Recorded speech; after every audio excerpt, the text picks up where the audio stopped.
All right, so now let's look at a problem where we have some vertical motion going on. So we have a Saturn V rocket and it's launched straight up with a constant acceleration of 18 meters per second squared.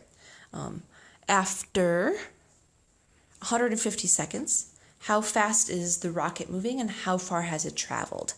So we're solving for how fast it's going and how far it went. So we're solving for two things here. All right, so kind of draw a diagram here.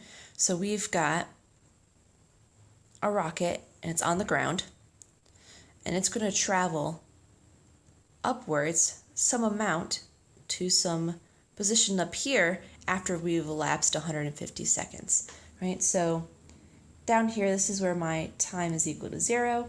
Up here, that's at 150 seconds. All right. So let's list other variables we know. All right, so we know our initial position. It's going to be useful to call that 0. Ooh, I forgot to label something first. I forgot to label what I'm calling a positive direction.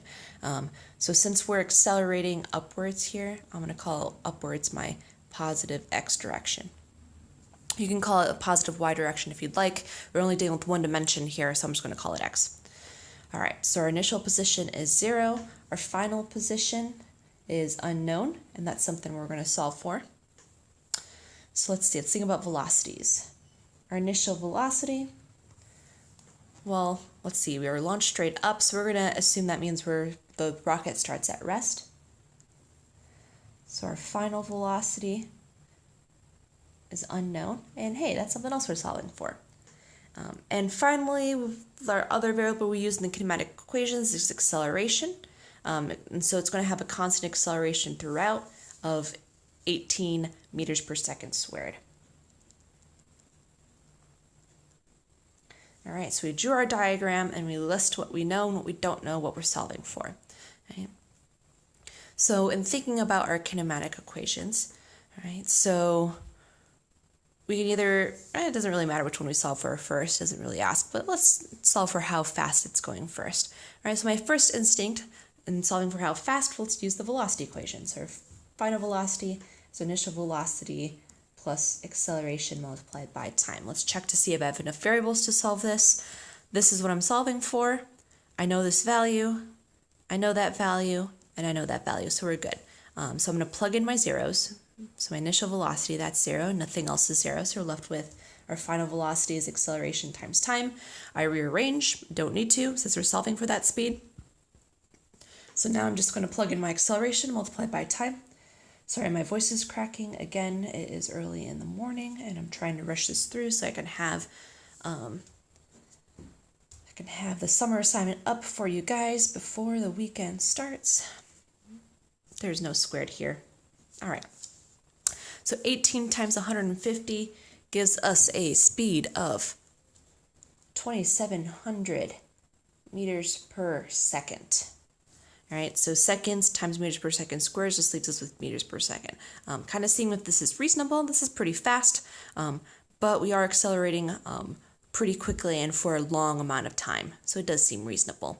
And our velocity is a positive value, right? That makes sense because at this point we should still be moving upwards since it's still accelerating upwards. So that makes sense.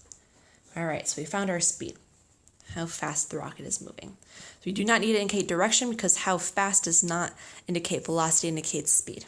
Right? We also find how far we travel, right? So this here screams to me, well, let's use the position equation. We can do that. We have enough knowns. But I'm going to mix things up here because we haven't looked at the no time equation yet. So let's use the no time equation here to solve this. So that says our final velocity squared is our initial velocity squared. Ooh, our final velocity has x underneath it, doesn't it? Sorry about that. Anyway, initial velocity squared plus 2 times our acceleration multiplied by time squared. Nope. Delta x squared. All right. Sorry about that. This whole term here is all multiplied together. Right, which actually should make sense since when you're dealing with an equation, every single term, so any things that are multiplied together and then added, so all these different terms all have to have the same units, right? So if we're dealing with units of speed here, we're dealing with units of speed here. So we need units of speed when we multiply this all together. And we are multiplying acceleration by a position. So that does give us units of speed. So we're good. By position squared, excuse me. All right.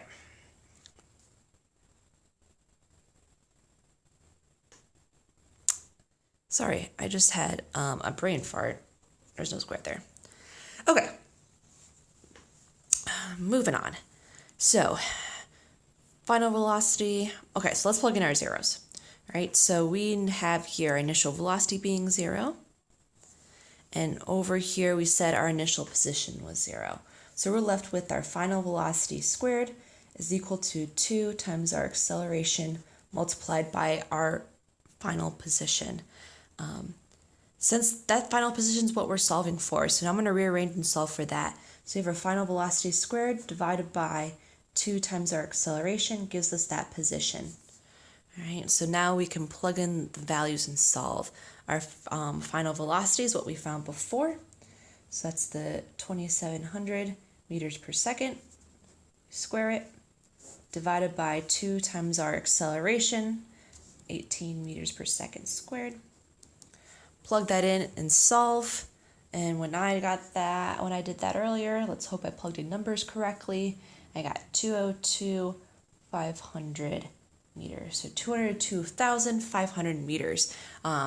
Our final answer should not look like this because this is too significant. We only have 2 significant figures in our whole problem. So this would actually round to, well, I say 200,000. And to 2 significant figures, that's what it would be, 200,000 meters. And while we're at it, let's just look at the last problem here. We want to find the minimum length of a runway. So I do recommend you try this on your own, kind of following the steps that we have done, and then just kind of coming back to check here. So let's read the prompt together. You try to solve it, and then we'll go through it again. So you have a fully loaded Boeing 747 with an all engines at full thrust. It accelerates at 2.6 meters per second squared. Its minimum takeoff speed is 70 meters per second. How much time will the plane take to reach its takeoff speed? What minimum length of runway does the plane require for takeoff? All right, so pause the video and try to solve this problem. All right, so hopefully you made it through the problem. If not, let's kind of work through it together. So looking at what's important here, we're told it's acceleration. We're told its minimum takeoff speed, and we want to find how much time it takes to reach the takeoff speed and what's the minimum length of runway. So that's pretty much how far do we go. All right, kind of drawing our diagram. All right, so I'm going to draw my plane as a box, as per usual. Initially it's at rest, and then eventually it's going to be at its takeoff position. So we are dealing here again with just horizontal motion because the plane has not taken off yet. Listing what we know here, so I'm going to label I for initial, F for final. Let's say our initial position, let's call that 0. All right, our final position, we do not know. That's something we're solving for. That's going to be the minimum length. Let's see. Velocities.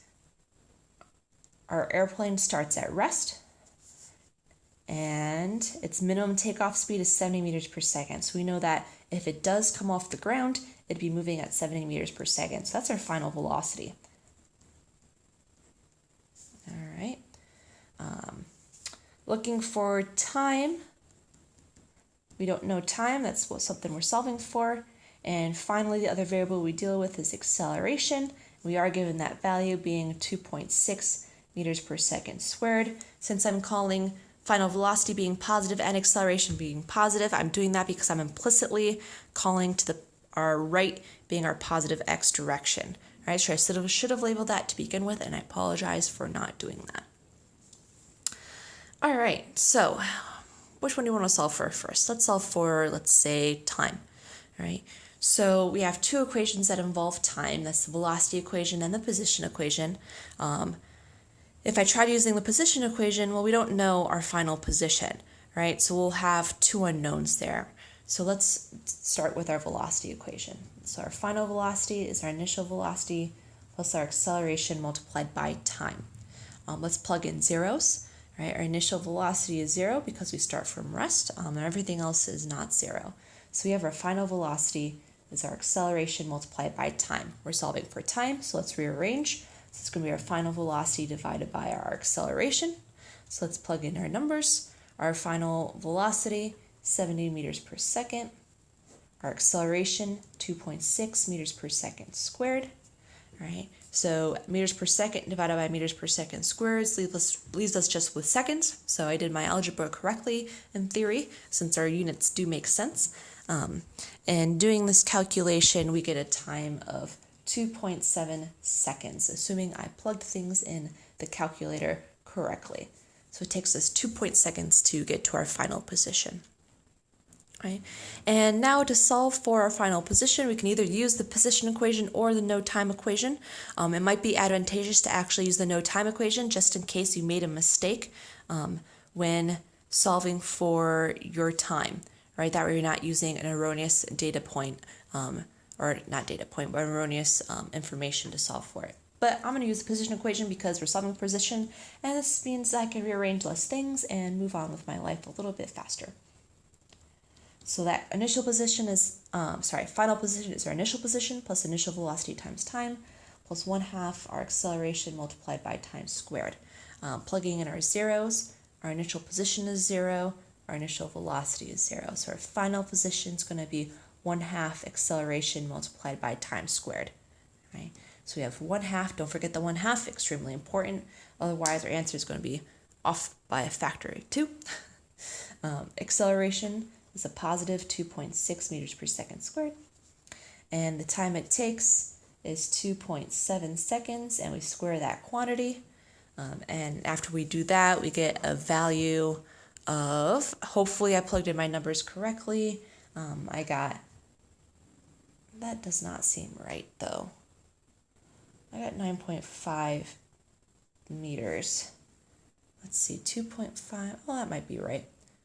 Anyway, take that number with a grain of salt. I don't have a calculator here to plug it in, but you take 2.7, you square it, multiply it by 2.6, and take the half. So that probably seems reasonable, actually. And so it takes 10 meters to reach liftoff, which actually seems kind of small. So maybe I made a mistake there. That answer may not seem reasonable. But then again, we only travel for 2.7 seconds. And we're only increasing speed by yeah, something's wrong. Something's wrong. So find out my error. Hopefully you did it right. All right, bye you guys.